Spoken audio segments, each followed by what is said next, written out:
Genesis 41. When 2 full years had passed, Pharaoh had a dream. He was standing by the Nile when out of the river there came up 7 cows, sleek and fat, and they grazed among the reeds. After them 7 other cows, ugly and gaunt, came up out of the Nile and stood beside those on the river bank. And the cows that were ugly and gaunt ate up the 7 sleek, fat cows. Then Pharaoh woke up. He fell asleep again, and had a second dream. 7 heads of grain, healthy and good, were growing on a single stalk.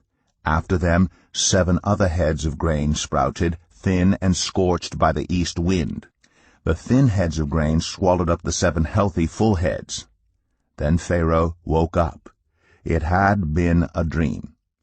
In the morning his mind was troubled, so he sent for all the magicians and wise men of Egypt. Pharaoh told them his dreams, but no one could interpret them for him. Then the chief cupbearer said to Pharaoh, "Today I am reminded of my shortcomings. Pharaoh was once angry with his servants, and he imprisoned me and the chief baker in the house of the captain of the guard.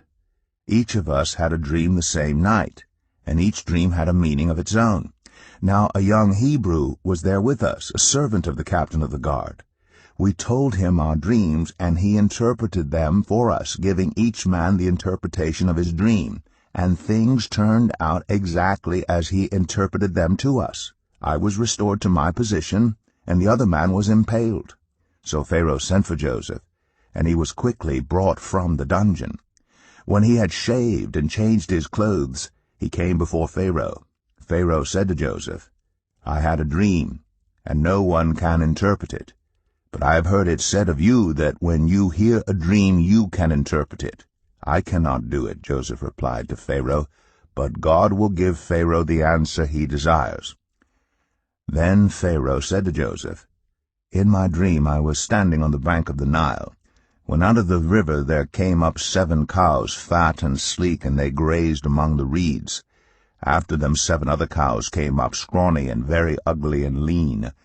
I had never seen such ugly cows in all the land of Egypt. The lean, ugly cows ate up the 7 fat cows that came up first.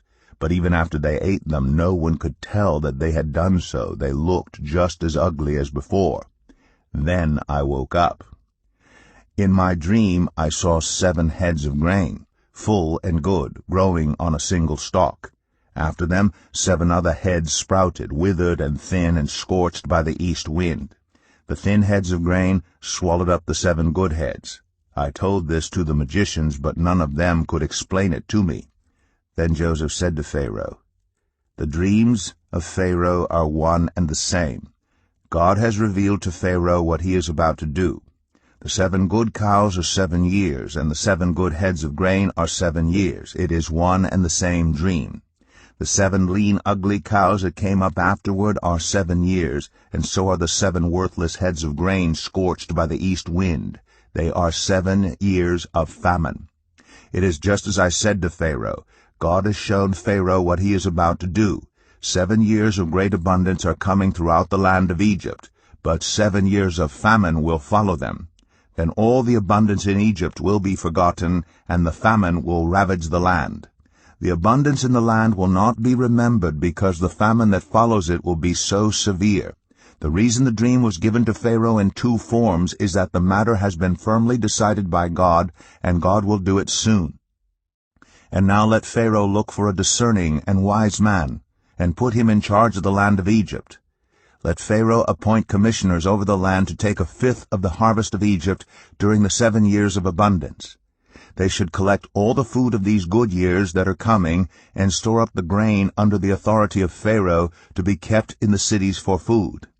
This food should be held in reserve for the country to be used during the 7 years of famine that will come upon Egypt, so that the country may not be ruined by the famine." The plan seemed good to Pharaoh and to all his officials. So Pharaoh asked them, "Can we find anyone like this man, one in whom is the Spirit of God?" Then Pharaoh said to Joseph, "Since God has made all this known to you, there is no one so discerning and wise as you. You shall be in charge of my palace, and all my people are to submit to your orders. Only with respect to the throne will I be greater than you." So Pharaoh said to Joseph, "I hereby put you in charge of the whole land of Egypt." Then Pharaoh took his signet ring from his finger and put it on Joseph's finger. He dressed him in robes of fine linen and put a gold chain around his neck. He had him ride in a chariot as his second in command, and people shouted before him, "Make way!" Thus he put him in charge of the whole land of Egypt.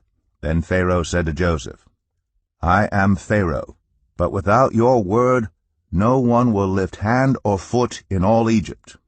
Pharaoh gave Joseph the name Zaphenath-Paneah, and gave him Asnath, daughter of Potipherah, priest of On, to be his wife. And Joseph went throughout the land of Egypt. Joseph was 30 years old when he entered the service of Pharaoh, king of Egypt. And Joseph went out from Pharaoh's presence and traveled throughout Egypt. During the 7 years of abundance the land produced plentifully. Joseph collected all the food produced in those 7 years of abundance in Egypt and stored it in the cities. In each city he put the food grown in the fields surrounding it. Joseph stored up huge quantities of grain, like the sand of the sea. It was so much that he stopped keeping records because it was beyond measure. Before the years of famine came, 2 sons were born to Joseph by Asnath, daughter of Potipherah, priest of On.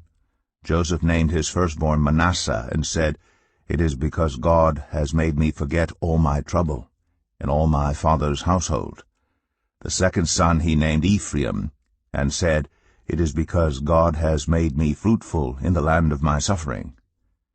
The 7 years of abundance in Egypt came to an end, and the 7 years of famine began, just as Joseph had said. There was famine in all the other lands, but in the whole land of Egypt there was food. When all Egypt began to feel the famine, the people cried to Pharaoh for food. Then Pharaoh told all the Egyptians, "Go to Joseph and do what he tells you." When the famine had spread over the whole country, Joseph opened all the storehouses and sold grain to the Egyptians, for the famine was severe throughout Egypt, and all the world came to Egypt to buy grain from Joseph because the famine was severe everywhere.